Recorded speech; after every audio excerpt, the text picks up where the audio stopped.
A veces la verdad es más extraña que la ficción, y hoy vamos a ver 3 historias que lo demuestran. Pero antes de entrar en las historias de hoy, si eres un fan de lo extraño, oscuro y misterioso entregado en formato de historia, has venido al lugar correcto, porque eso es lo que hacemos y subimos 1 o 2 veces por semana. Por lo tanto, si eso te interesa, ve al lugar de trabajo del botón de me gusta 1 minuto antes de la hora de cierre, y luego procede a navegar por alrededor de 30 minutos y luego sal sin comprar nada. Además, suscríbete a nuestro canal y activa las notificaciones para no perderte ninguna de nuestras subidas semanales. Muy bien, vamos a entrar en las historias de hoy.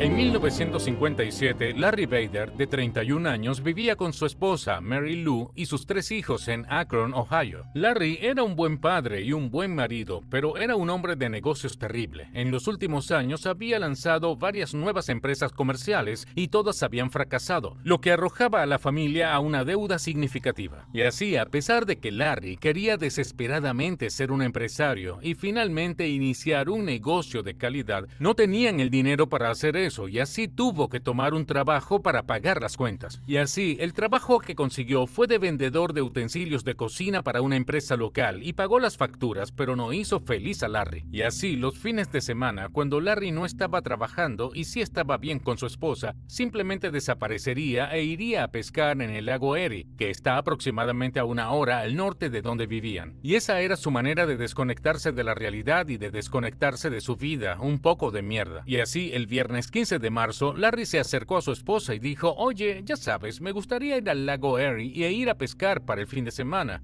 Y ella le decía: «Tengo a los niños, está bien, puedes ir a hacer eso, pero escuché que el clima iba a ser muy malo. ¿Seguro de que es una buena idea?». Y Larry le decía: «¿Sabes qué? No te preocupes por eso. Estas tormentas siempre las exageran, nunca son un gran problema, yo estaré bien». Y así besó a su esposa, besó a sus hijos, agarró sus cosas, se subió a su camioneta y se fue y se dirigió al lago Erie. Esa noche, el lago Erie fue golpeado por una tormenta masiva, mucho más grande que la que las noticias estaban prediciendo. Y luego, a la mañana siguiente, la Guardia Costera descubrió el barco de Larry flotando en el lago Erie. Hubo daños menores en él y le faltaba un remo y faltaba Larry. Él no se encontraba por ningún lado. Y así se inició una búsqueda de Larry, pero nunca fue encontrado y finalmente fue declarado muerto. Y así, a pesar de que la familia no tenía el cuerpo de Larry, celebrarían un funeral para él y su esposa pudo cobrar esta póliza de seguro de vida, que fue suficiente para pagar por ella y los niños. 8 años después, en 1965, la sobrina de Larry Bader, una mujer de 21 años llamada Susan Peika, estaba en Chicago en un espectáculo de artículos deportivos con un amigo suyo. Y mientras caminaban a través de las diferentes exposiciones mirando equipos de artículos deportivos, se dieron cuenta de que en el lado del edificio había un grupo grande de personas reunidas alrededor de esta exposición en particular. Y así ella y su amiga con la que estaba se acercaron a este grupo y se abrieron camino. Y en medio de este grupo estaba este hombre con un parche en el ojo y un gran bigote haciendo una demostración de tiro con arco. Básicamente, él disparaba flechas a un objetivo a unos 30 pies de distancia, y así Susan y su amiga miraron a este tipo por un par de minutos y rápidamente pudieron ver por qué estaba atrayendo a esta gran multitud.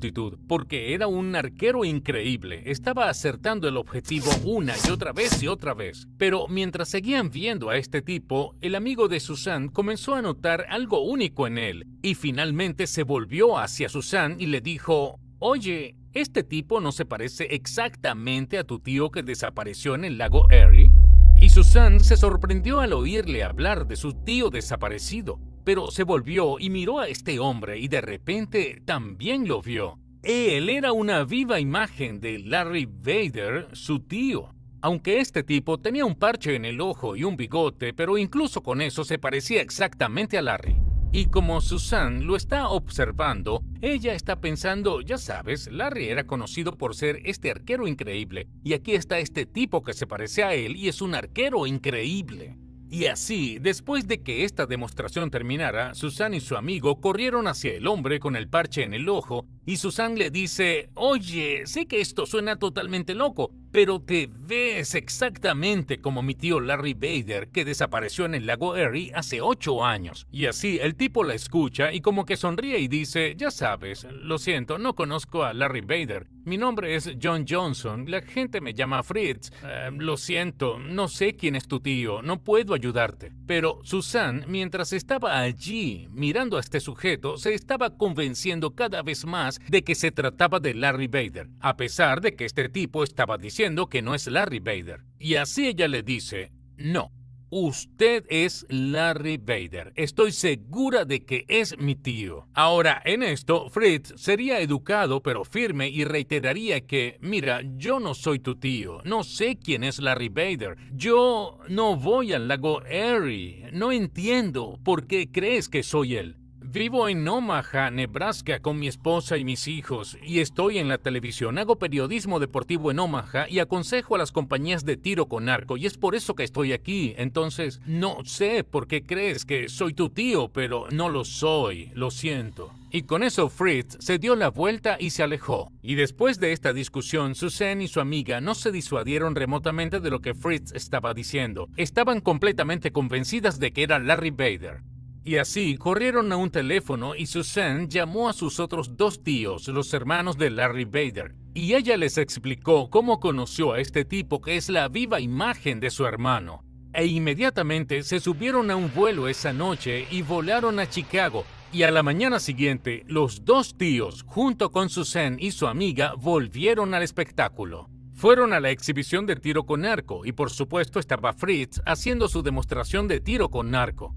Y tan pronto como hubo una pausa, Susan, su amiga y ahora los 2 tíos, los hermanos de Larry Bader, caminan y los 2 tíos, tan pronto como ven a este tipo, a pesar del parche, a pesar del bigote, dirían, este es nuestro hermano. Y así se acercaron a él y le dijeron, mire, sé que está diciendo que no es nuestro hermano, no sé qué está pasando aquí, pero se parece exactamente a nuestro hermano y tenemos su papeleo militar aquí mismo, con huellas dactilares. ¿Podría por favor complacernos e ir a la estación de policía con nosotros y obtener huellas dactilares? De esa manera puede probar que realmente no es nuestro hermano. Por favor, hemos estado buscando a nuestro hermano por mucho tiempo. Esto sería un gran favor para nosotros. Entonces Fritz estaba molesto, no quería hacerlo, pero estaba como, bien, iré a la comisaría contigo. Haré que me tomen las huellas y podemos dejar esto atrás. Y así ese día dejaron el buen espectáculo deportivo, fueron a una estación de policía y a Fritz le tomaron sus huellas dactilares y después la policía le decía, usted es Larry Bader. Cuando Fritz escuchó esto, no podía creerlo. Quiero decir, literalmente no creía que fuera Larry Bader. No fue como si esta revelación provocara nuevos recuerdos y de repente lo recordó todo. Fue realmente lo contrario. Fritz inmediatamente está tratando de estrujar su cerebro para averiguar cómo ¿es toda mi vida una mentira? Pero no había nada. Todo lo que tenía era un tramo contiguo de recuerdos desde que era un niño muy pequeño como Fritz Johnson hasta el presente. Pero ahora sabemos que la mayor parte de sus recuerdos no son reales. Nunca fue un niño como Fritz Johnson. Él era Larry Bader y luego se convirtió en Fritz Johnson solo 8 años antes. La línea de tiempo de lo que le pasó a Larry Bader es dura en el mejor de los casos, pero por lo que entendemos, Fritz Johnson apareció en Omaha, Nebraska, un par de días o un par de meses después de que Larry Bader desapareciera en el lago Erie. Y cuando Fritz apareció en Omaha, simplemente entró en un restaurante y pidió un trabajo allí, y había proporcionado documentación que demostraba que era, de hecho, Fritz Johnson, y nadie pensó en ello. Él era completamente normal, no había nada inusual en su comportamiento, y con el tiempo, Fritz se introdujo en la comunidad de Omaha. Quiero decir, se casó, tuvo un hijo, adoptó otro hijo, dejó su trabajo como camarero en un restaurante y finalmente consiguió este increíble trabajo como locutor de televisión deportiva para su canal local. Quiero decir, era como una celebridad menor en Omaha, todos lo reconocían. ¡Oh, ahí está Fritz Johnson, el de la tele! ¡Hola Fritz, ¿cómo estás? Quiero decir, él tenía una vida en toda regla. Pero tan pronto como se supo que no era Fritz Johnson, era Larry Bader, de inmediato la estación de televisión para la que trabajaba lo despidió. Su segunda esposa lo dejó porque en realidad todavía estaba legalmente casado con su primera esposa. Y así, su matrimonio con su segunda esposa nunca fue real para empezar. Y así ella lo deja. Y también porque Larry Bader ya no estaba muerto. La compañía de seguros que había pagado todo ese dinero a su primera esposa como parte de su póliza de seguro de vida exigieron que los devolviera. Y a lo largo de todo este drama de Fritz descubriendo que era Larry Bader, Fritz continuó diciendo que no era Larry Bader, que todo esto era un gran error. Simplemente no podía entender cómo pudo suceder esto, nada de eso tenía sentido. Y así, eventualmente, un equipo de expertos médicos, psicólogos, lo que sea, se dirigieron a Omaha y pasaron a Fritz, también conocido como Larry Bader, por una batería de pruebas durante casi 2 semanas. Y al final de todas sus pruebas, concluyeron que 1. Fritz definitivamente es Larry Bader, por lo tanto no hay debate allí. Él es Larry Bader. Y 2, casi con seguridad, sufre de un caso extremo de amnesia, que es la pérdida de memoria. Pero los médicos y expertos no tenían idea de cómo desarrolló este caso de amnesia. Y por supuesto, Fritz, él tampoco tenía idea de cómo desarrolló este caso de amnesia. Y es poco probable que alguna vez obtengamos más claridad sobre exactamente lo que le pasó a Larry Bader / Fritz, porque desafortunadamente, solo un año después de que se descubriera que Fritz era Larry Bader, Fritz moriría. Tenía cáncer en uno de sus ojos y esa era la razón por la que llevaba ese parche en el ojo, y el cáncer había regresado y le quitó la vida. Hoy en día, su caso se considera como uno de los casos más creíbles y desconcertantes de amnesia en el registro.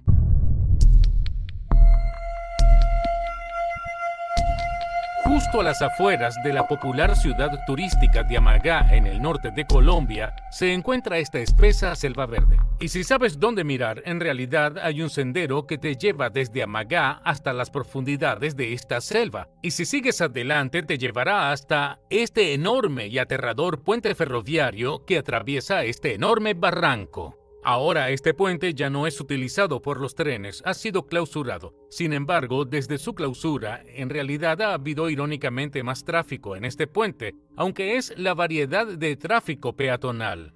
La gente sale a este puente para hacer puenting. El salto en bungee es una actividad emocionante en la que la gente salta desde lugares altos como este puente y salta con una cuerda elástica atada a los tobillos. Y así esta cuerda se ha medido con mucho cuidado para que cuando esté completamente estirada hasta el final, se asegure de que quien haya saltado aún no impacte en el suelo. A principios de julio de 2021, una abogada colombiana de 25 años llamada Yesenia Gómez, que vivía aproximadamente 1 hora al norte de Amagá en la ciudad más grande, Medellín, le dijo a su novio que quería hacer bungee jumping. Eso era algo de lo que Yesenia había hablado durante mucho tiempo con ganas de hacer puenting.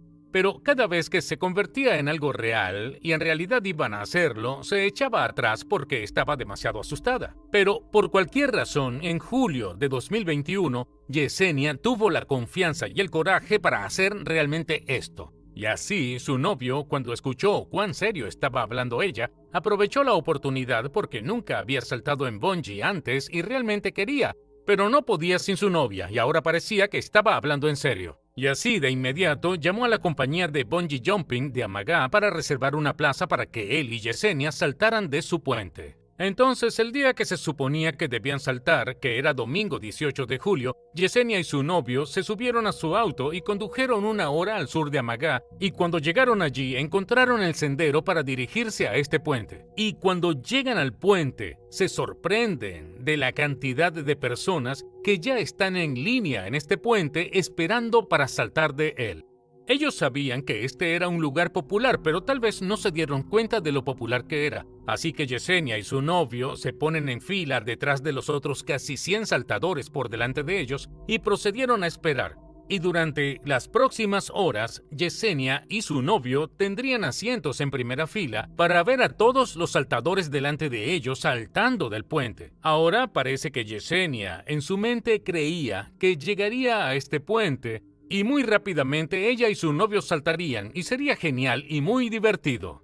Pero ahora se han visto obligados a esperar durante mucho tiempo Y todo este tiempo están viendo a otras personas saltar y Yesenia está empezando a entrar en pánico. De repente, el salto en bungee parecía aterrador, no parecía algo que ella quisiera hacer. Y así estaba empezando a dudar de su decisión. Y su novio está tratando de calmarla y le está diciendo, oh, es totalmente seguro, mira a toda esta gente que saltó, todos están bien, están sonriendo, son tan felices. Vas a estar muy orgullosa de ti misma, pero a pesar de sus mejores esfuerzos para calmar a su novia, Yesenia simplemente no pudo calmarse. Pero le dijo a su novio que no iba a dar marcha atrás, ella va a seguir adelante con esto. Y así pasaron varias horas de este periodo de espera ansioso totalmente estresante. Y finalmente, Yesenia y su novio llegaron al frente de la línea. Momento en el cual los miembros del personal que han hecho esto todo el día señalan a los dos que den un paso adelante y se pongan sus arneses. Y así, Yesenia y su novio se abren camino hasta el borde de las plataformas, entonces están mirando hacia este barranco y los miembros del personal les están poniendo sus arneses y preparándolos.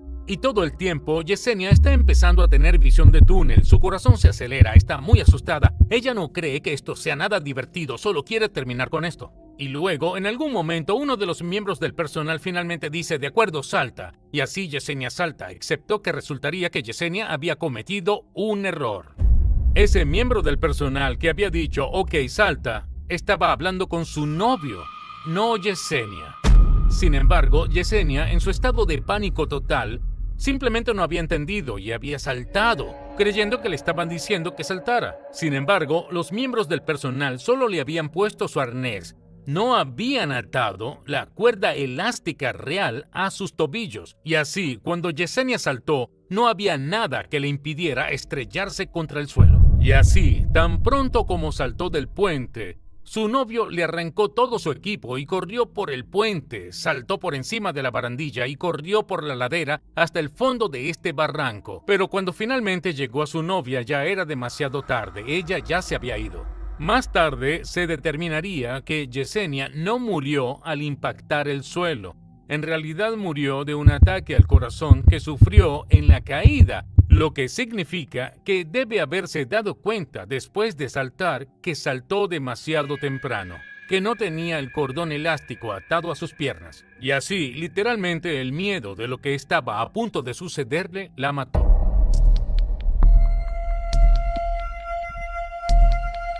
A principios de 1974, Michael Taylor, de 31 años, estaba viviendo feliz con su esposa Christine y sus 5 hijos en Ossett, que es un pequeño pueblo en el centro de Inglaterra. Michael fue descrito como un gran padre y un gran marido que tenía un excelente sentido del humor. De hecho, los vecinos, cada vez que pasaban por la casa Taylor, decían que a menudo se podía escuchar el sonido de Michael riendo o el sonido de él contando chistes a su familia. Pero en abril de ese año, todo cambió para la familia Taylor. Michael había estado haciendo algunas reparaciones en el hogar cuando se cayó de una escalera y se lastimó la espalda. La lesión en sí fue bastante leve, pero resultó en dolor crónico, y este dolor crónico rápidamente cambió la forma en que Michael se comportó. Michael pasó de ser un tipo alegre, divertido y feliz a estar triste y deprimido.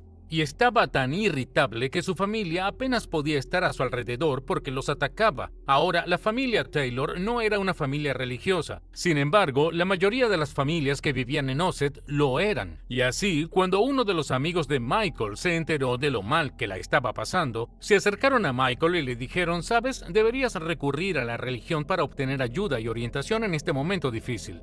Y también le dijeron específicamente que realmente debe revisar este grupo cristiano en particular. Se llamaba el Grupo de Comunidad Cristiana. Y todo lo que era un grupo de oración para los cristianos que querían más apoyo religioso, más allá de simplemente ir a la iglesia los domingos. Pero este amigo de Michael le dijo que el verdadero atractivo de este grupo era la líder del grupo. Su nombre era Marie Robinson y ella era esta persona de 21 años de edad muy amable, enérgica y carismática, que simplemente tenía esta increíble manera de hacer que todos sus miembros realmente se sintieran como si pertenecieran. Y el amigo de Michael le estaba diciendo que él realmente pensaba que Marie podría hacer la diferencia para él, que ella podría ayudarlo a volver a la normalidad. Y así Michael, ya sabes, confiaba en este amigo y realmente no tenía mucho que perder en ese momento. Ya estaba en el fondo y accede a ir a ver a este grupo. Entonces, el 12 de septiembre de ese año, Michael se dirige a la iglesia donde se lleva a cabo este grupo de compañerismo, entra y se dirige a uno de los cuartos traseros de la iglesia. Y cuando entra, ve que hay un anillo de personas sentadas en un círculo de unas 20 personas. Y tan pronto como ven a Michael entrar en la habitación, todos se levantan y abren los brazos y dicen: «Vamos, siéntate con nosotros, bienvenido al grupo». Y entonces una mujer que tenía que ser Marie se pone de pie y mira a Michael con una enorme sonrisa en su rostro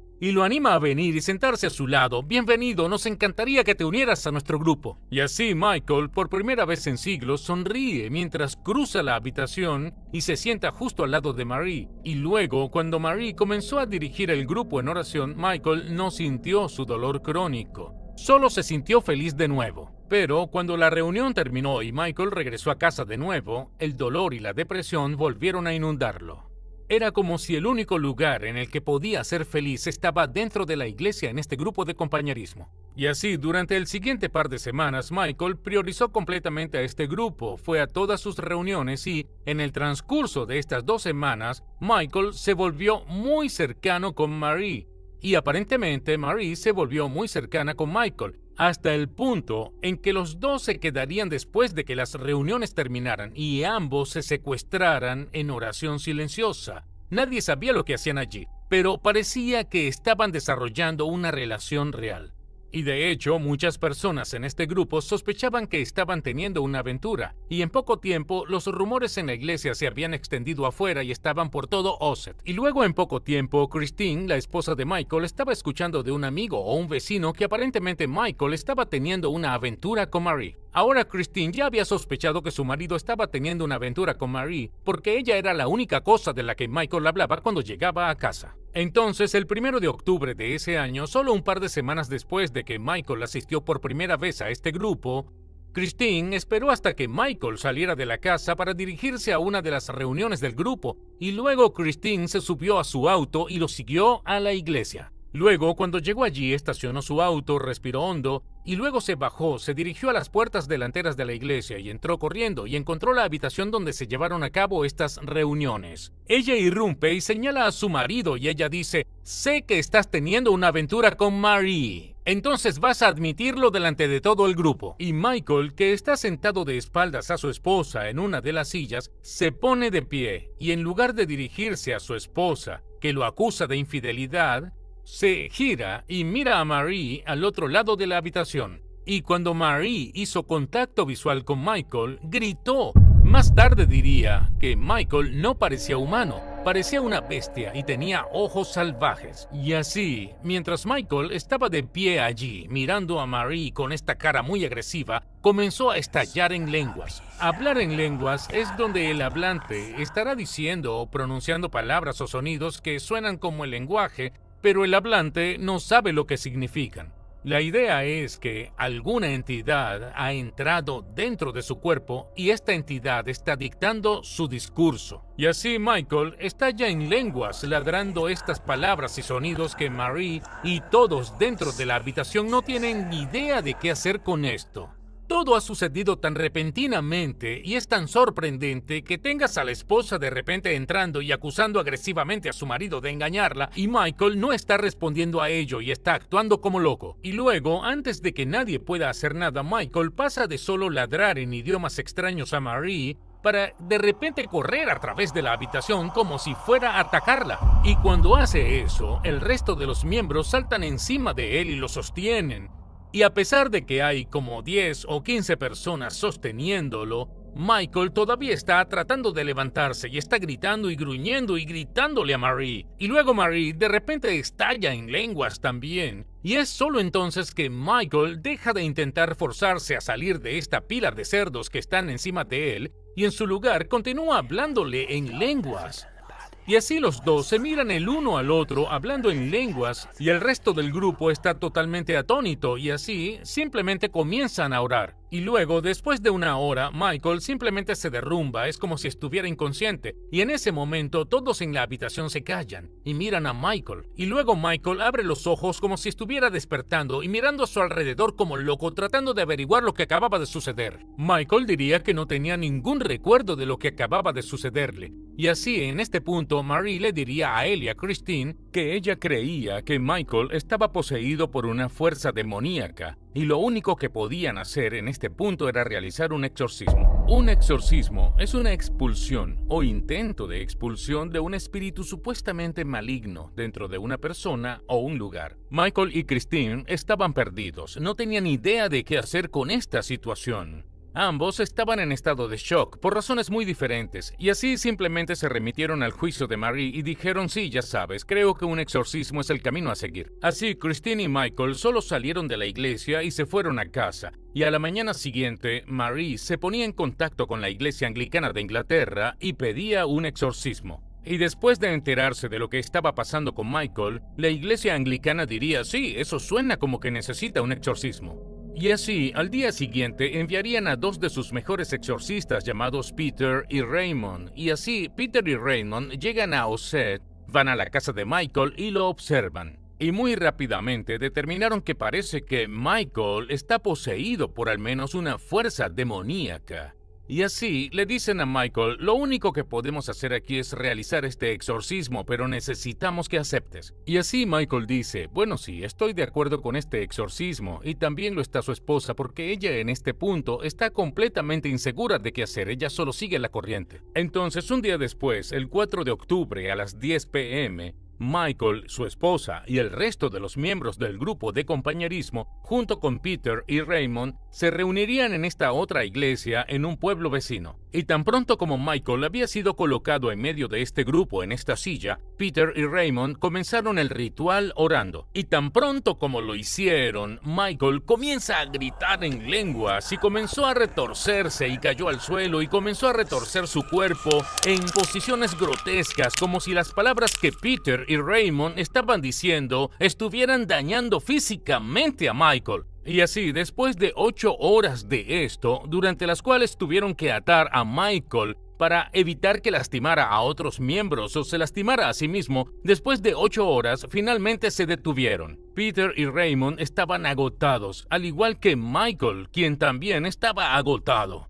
Y tan pronto como detuvieron el ritual, Michael simplemente se derrumbó en el suelo como si hubiera caído inconsciente. Y luego en algún momento se despierta y está mirando a su alrededor salvajemente, todavía está atado al suelo y está actuando como si no tuviera idea de lo que había pasado. Y en este punto, Peter y Raymond le dicen que, ya sabes, el exorcismo fue mayormente exitoso. Identificamos 40 demonios dentro de ti.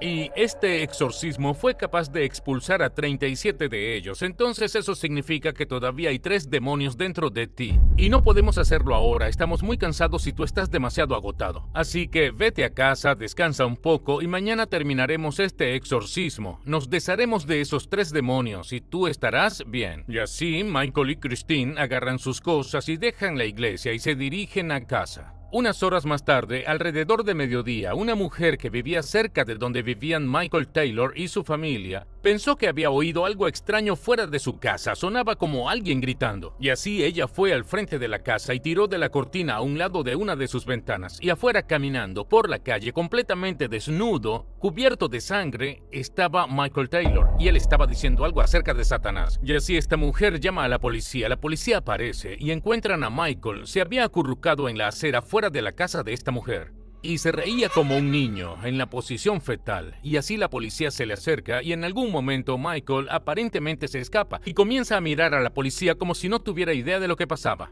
y eventualmente lo harían decirle su nombre y dónde vivía. Y así, después de pedir refuerzos para lidiar con Michael, los oficiales que respondieron se dirigieron a la residencia de Michael. Y así entran e inmediatamente, tan pronto como ven lo que hay allí, uno de los oficiales simplemente se da la vuelta y sale corriendo y comienza a vomitar.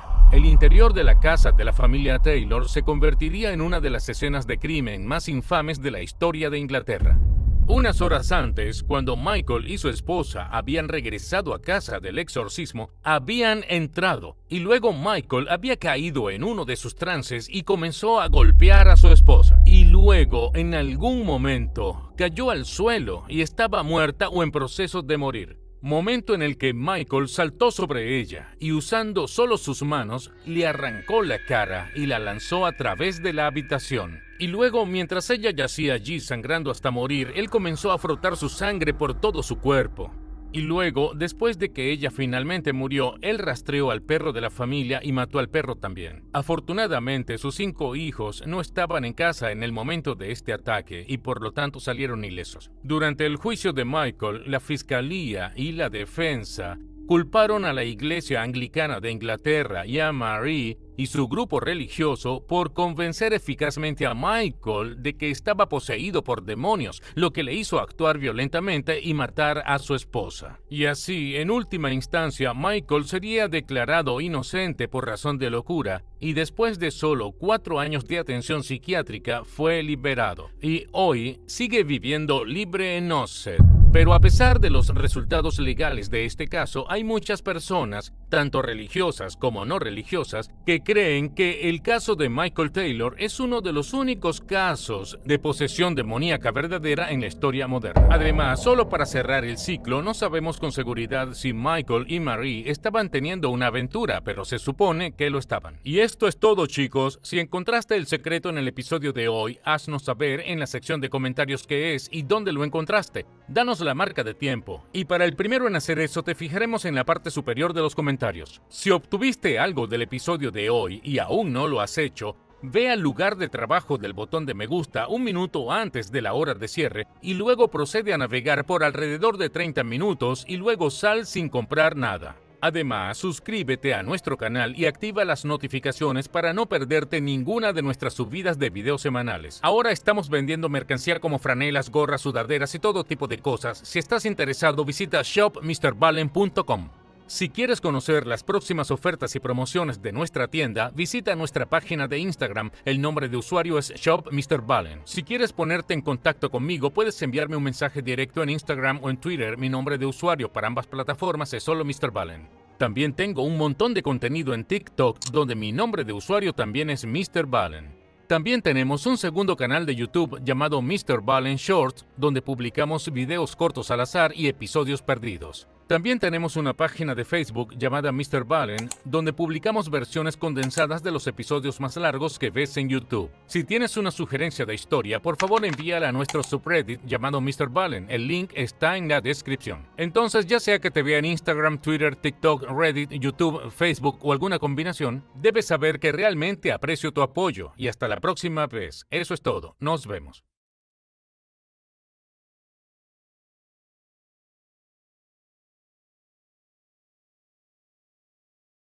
A veces la realidad es más extraña que la ficción y hoy vamos a ver 3 historias que lo demuestran. Pero antes de entrar en las historias de hoy, si eres un fan de lo extraño, oscuro y misterioso entregado en formato de historia, has venido al canal correcto porque eso es lo que hacemos y publicamos 3 o 4 veces por semana. Así que si eso te interesa, por favor usa el cepillo de dientes del botón de me gusta para limpiar los dientes de un perro y luego solo devuélvelo. Además, suscríbete a nuestro canal y activa las notificaciones para no perderte ninguna de nuestras subidas semanales. Muy bien, vamos con la historia de hoy.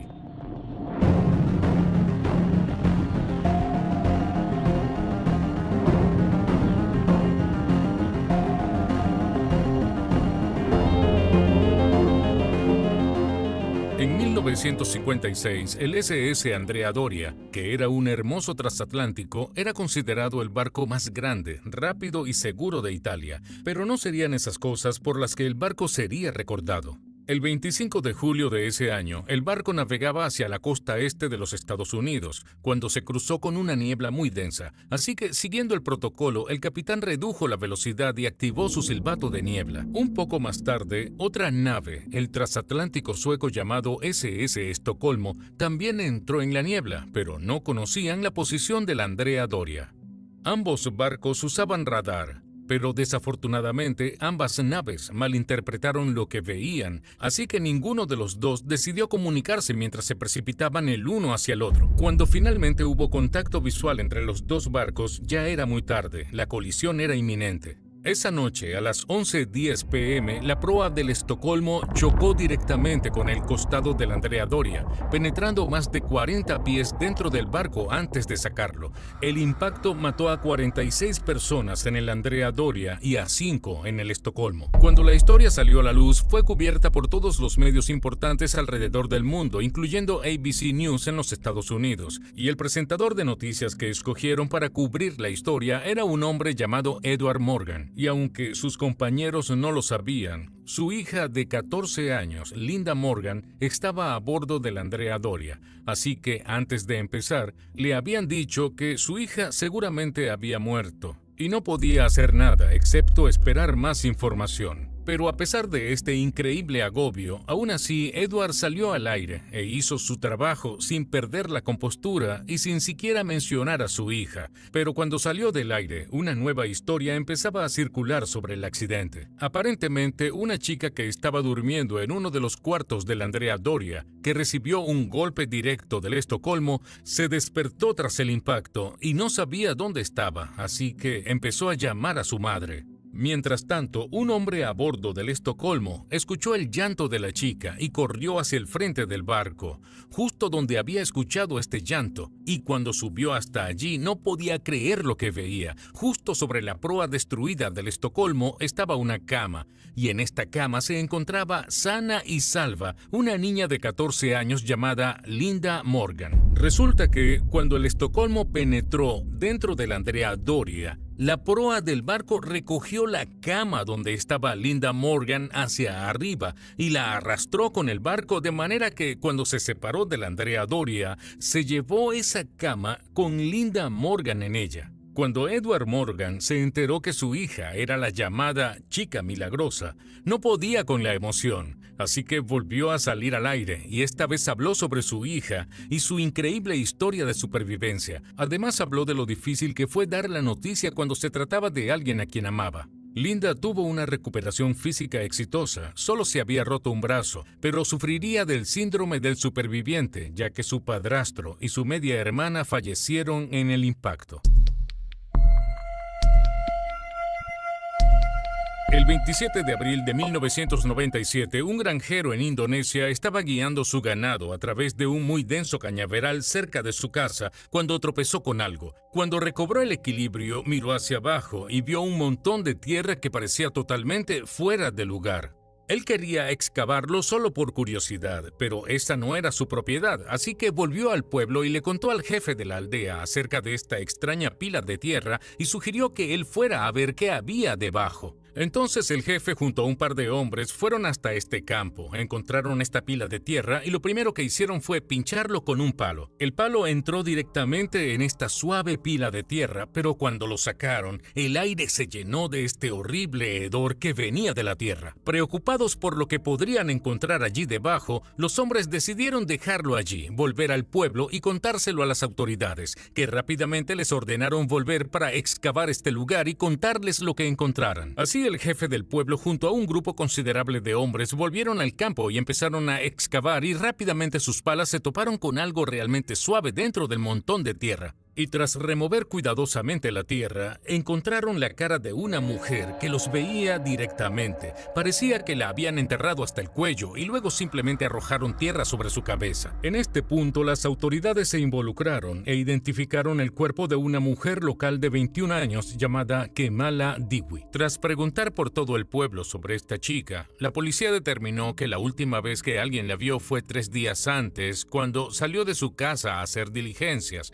pero luego de eso nadie sabe qué le pasó. Unas horas después de este descubrimiento, un conductor de rickshaw de 15 años acudió a la policía con nueva información. Él contó que 3 días antes, por la tarde del 24 de abril, la última vez que vieron con vida a Diwi, ella se acercó a él y le pidió que la llevara. Y cuando se subió al rickshaw, él le preguntó a dónde quería ir, pero ella dijo que no quería decirle exactamente a dónde necesitaba ir. En su lugar, le dijo que manejara en una dirección en particular y ella le iría dando más información sobre a dónde quería que la llevara mientras se acercaban. Esto realmente intrigó al conductor. Entonces, cuando empezó a conducir en esta dirección, él se volteó y le dijo: «Vamos, ¿podrías decirme algo más sobre a dónde vamos? Esto es muy extraño, apenas me estás dando información». Entonces Dewey cedió y le dijo que iría a ver al chamán. Un chamán, en pocas palabras, es alguien que usa magia para curar enfermedades. El conductor pensó que era raro que esta chica fuera a ver al chamán en medio de la noche y estuviera actuando tan reservada, pero una vez que la dejó, no pensó mucho más en esto, hasta que se enteró que ella había muerto. La policía se dirigió con el chamán, que era un hombre de 45 años llamado Ahmad Suraji, y le preguntaron si estuvo con Dewey en la noche del 24 de abril. Al principio Suraji dijo que no había estado con ella y no tenía idea de lo que le había pasado.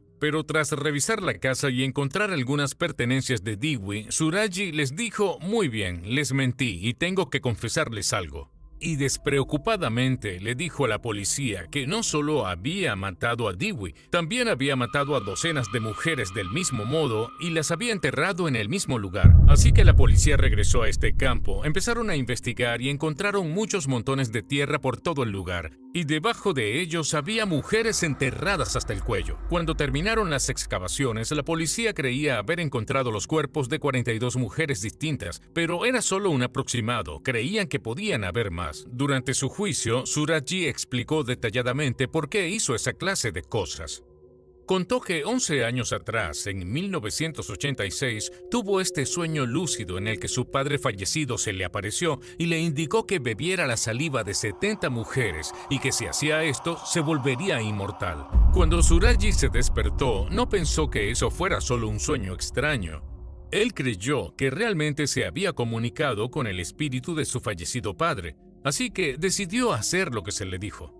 Pero su padre nunca le especificó cómo iba a extraer la saliva de estas 70 mujeres. Así que tras pensarlo durante un par de días, Suraji decidió que la mejor manera de hacerlo era solo matando a las mujeres y de este modo tomar su saliva.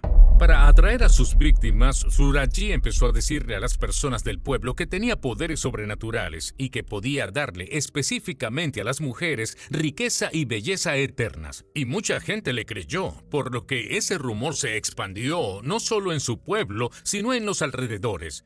Muchas mujeres se enteraron, así que lo visitaban para solicitar sus servicios. Él les decía que regresaran más tarde esa noche cuando todo estaba oscuro y que no le dijeran a nadie a dónde iban. Una vez que llegaban, entraban a casa de Suraji y debían pagarle una tarifa equivalente a unos $300 americanos, y luego les decía que debía realizar un ritual para darle su riqueza y su belleza. Así que salían de la casa atravesando un cementerio hasta entrar en este cañaveral, donde caminarían un poco hasta que Suraji las detenía y le daba una pala a las mujeres, ordenándoles cavar un hoyo en el piso mientras aseguraba que eso era parte del ritual. Él se pararía allí mientras cavaban hasta que éste cubriera sobre la cintura. Entonces les decía que entraran al hoyo y pusieran sus manos a los lados. Si se ponían nerviosas, él solo aseguraba que eso era parte del ritual. Mucha gente lo había hecho antes y era totalmente seguro. Así que entraban al hoyo, ponían sus manos a los lados y Suraji tomaba la pala y volvía a llenar el hueco hasta que estaban inmovilizadas. Y en este punto, Suraji tomaba un cable, lo enrollaba en sus cuellos y las estrangulaba. Una vez que estaban muertas, él sacaba los cuerpos del hoyo y extraía forzadamente su saliva. Luego de eso, él tomaba de nuevo la pala, hacía el hoyo un poco más profundo y ponía el cuerpo de vuelta en el hoyo, asegurándose de que la cabeza aún sobresaliera del suelo. Y las colocaba de manera que sus caras vieran hacia su casa, porque creía que al tener a estas mujeres viendo hacia su casa constantemente a toda hora, tendría más poder. Con respecto a Dewey, él dijo que cuando ella fue a su casa y pagó esa tarifa, estaba preocupada por salir e ir a hacer este ritual, tenía miedo. Así que Suraji le dijo que esperara. Fue a la otra habitación donde estaba su esposa y le dijo: «Oye, tengo que matar a esta chica y necesito tu ayuda, necesito que la calmes». Y su esposa, que no tenía idea de que él fuera un asesino de masas, solo le siguió la corriente. Ella entró en la habitación y le aseguró a Dewey que todo iba a salir bien, que ya habían hecho esto antes y era totalmente seguro, e incluso le dijo que iría con ellos a hacer este ritual. Con esto, Dewey estaba más calmada y accedió a ir. Los tres dejaron la casa, atravesaron el cementerio hacia el cañaveral y más tarde solo regresaron 2 personas. Suraji fue ejecutado por fusilamiento en 2008 y su esposa fue sentenciada a cadena perpetua. En la medianoche del 3 de septiembre de 1986, Doug Wells y su esposa Kristen llegaron a su calle en Montana Occidental cuando vieron un camper estacionado frente a su casa. Ninguno de los dos reconocía el vehículo, así que cuando se estacionaron, Doug salió del auto y caminó hacia ese camper para ver si había alguien dentro. Y de hecho, había un hombre durmiendo allí. Doug no lo despertó. En su lugar, regresó con su esposa, le contó lo que vio y pensaron que ese hombre quizás simplemente estacionó allí por casualidad y probablemente se iría al día siguiente. Entonces la pareja entró a su casa y se preparaban para ir a dormir. En algún punto esa noche, Doug recogió toda la basura dentro de la casa y se dirigió hacia afuera para tirarla, pero cuando salió justo enfrente de su césped delantero, vio al mismo hombre que estaba durmiendo dentro de ese camper. Así que Doug baja los escalones cautelosamente y le dice a este hombre, ¿qué estás haciendo aquí? E inmediatamente el hombre levanta sus manos y le dice que no es ninguna amenaza, que su nombre era Wayne Nance y de hecho trabajaba con su esposa en la tienda de muebles del pueblo. Wayne luego le dijo que casualmente conducía por esa calle más temprano ese día cuando vio a alguien asomado por una de las ventanas mirando dentro de la casa. Y él sabía que era la casa de Kristen, pero pudo darse cuenta de que ella no estaba en casa y parecía que no había nadie allí. Así que decidió que se estacionaría al frente para intentar asustar a esta persona y esperaría que Kristen regresara, pero cuando regresó, él se había quedado dormido. Toda esta situación tomó por sorpresa a Doug. La idea de que hubiera alguien en su propiedad hablando sobre otro hombre que estaba merodeando por su casa, así que le preguntó a Wayne, ¿viste a este tipo de nuevo tras esa primera vez? Y Wayne le respondió que no, pero que no tenía una linterna. Y si Doug buscaba unas dentro de la casa, los dos podrían revisar la propiedad y asegurarse de que no hubiera nadie. Doug le agradeció el gesto y le dijo, muy bien, ¿por qué no entras mientras voy por esas linternas? Así que Doug lo guió hacia dentro de la casa y tan pronto como Wayne entró en la casa y cerró la puerta detrás de él, sacó una barra de metal que había escondido y golpeó a Doug por detrás de la cabeza. Doug se volteó y Wayne lo golpeó de nuevo en la cara y de repente los dos hombres estaban forcejeando en el piso. Kristen, que estaba arriba, escuchó la conmoción, bajó corriendo las escaleras y al bajar vio a su esposo que estaba sangrando por la cabeza y estaba tirado en el piso cubriéndose, mientras Wayne, su compañero de trabajo, estaba sobre él golpeándolo y pateándolo. Antes de que ella pudiera reaccionar, Wayne la vio en las escaleras, sacó una pistola y le apuntó mientras le ordenaba que bajara y amarrara los brazos y piernas de su esposo. Kristen estaba en shock, pensaba que solo era un asalto y que les perdonarían la vida, así que hizo lo que se le pidió. Bajó las escaleras, Wayne le lanzó algo de cuerda y ella ató las manos y pies de su esposo. Y luego de eso, Wayne lleva a Kristen de vuelta hasta su habitación donde también la ata a ella. Tras hacer eso, Wayne regresó al salón principal con Doug aún en el suelo. Wayne lo tomó por las piernas y lo arrastró escaleras abajo hasta el sótano, donde lo amarró a un poste. Luego lo golpeó salvajemente con la barra antes de sacar una navaja de 8 pulgadas y hundirla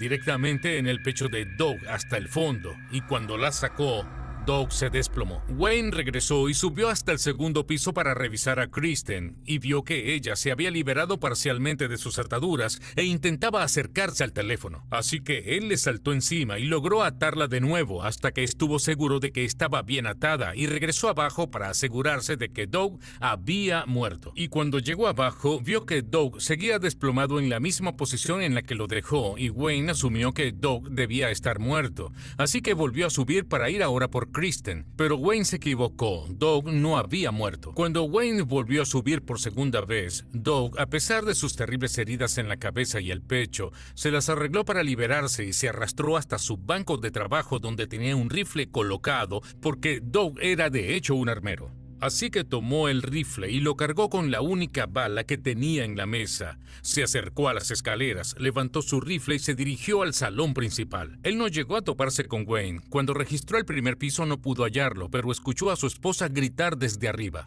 Así que se acercó a las escaleras y empezó a subirlas con su rifle levantado. Arriba de las escaleras en el segundo piso había un pasillo que iba de izquierda a derecha fuera de su vista. Así que mientras está subiendo, puede escuchar a su esposa gritando en la habitación por la izquierda, pero sin ver nada. Y también escucha el sonido de pisadas muy pesadas corriendo a través del pasillo en la dirección en la que él estaba. Así que Doug se posicionó en las escaleras, apuntó su rifle a la altura del pecho y esperó hasta que su atacante apareciera. Y tan pronto como Wayne apareció corriendo con un cuchillo en su mano, Doug hizo un solo disparo que fue directo a su estómago. Wayne se echó hacia atrás totalmente sorprendido por lo que pasó, empezó a tambalear, mientras que Doug tomó su rifle como un bate de béisbol porque ya no tenía más munición. Y empezó a caminar por el pasillo, golpeando a Wayne mientras este se tambalea y se cae intentando huir de Doug. Y finalmente logra huir de Doug y corre hasta la habitación donde está Kristen. Él toma su pistola, se voltea y dispara 3 veces hacia la puerta donde Doug estaba parado.